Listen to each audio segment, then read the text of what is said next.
ಮಾರ್ಪಾಟು ಮಾಡುತ್ತಿರುವ ಆರ್ ಅಶೋಕ್ ರವರಿಗೆ, ರಾಜ್ಯ ಬಿಜೆಪಿ ನಾಯಕರಿಗೆ.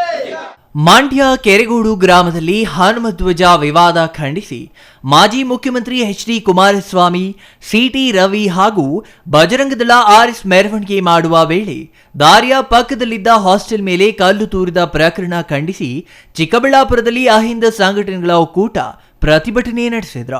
ಚಿಕ್ಕಬಳ್ಳಾಪುರ ಜಿಲ್ಲಾಧಿಕಾರಿಗಳ ಕಚೇರಿ ಎದುರು ಪ್ರತಿಭಟನೆ ನಡೆಸಿದ ಅಹಿಂದ ಸಂಘಟನೆಗಳ ಒಕ್ಕೂಟ ಮಾಜಿ ಮುಖ್ಯಮಂತ್ರಿ ಎಚ್.ಡಿ. ಕುಮಾರಸ್ವಾಮಿ, ಸಿ.ಟಿ. ರವಿ ನೇತೃತ್ವದಲ್ಲಿ ಆರ್ಎಸ್ಎಸ್ ಹಾಗೂ ಬಜರಂಗದಳ ವಿರುದ್ಧ ಕ್ರಮ ತೆಗೆದುಕೊಳ್ಳುವಂತೆ ಘೋಷಣೆ ಕೂಗಿ ಆಕ್ರೋಶ ವ್ಯಕ್ತಪಡಿಸಿದ್ರು. ಅಕ್ರಮವೆಸಗಿದವರ ವಿರುದ್ಧ ಕ್ರಮ ಕೈಗೊಳ್ಳುವಂತೆ ಅಪರ ಜಿಲ್ಲಾಧಿಕಾರಿ ತಿಪ್ಪೇಸ್ವಾಮಿಗೆ ಮನವಿ ಪತ್ರ ಸಲ್ಲಿಸಿದ್ರು. Jangalahalli Ashwath, CTV news, Chikkaballapur. ಮಾರ್ಪಾಟು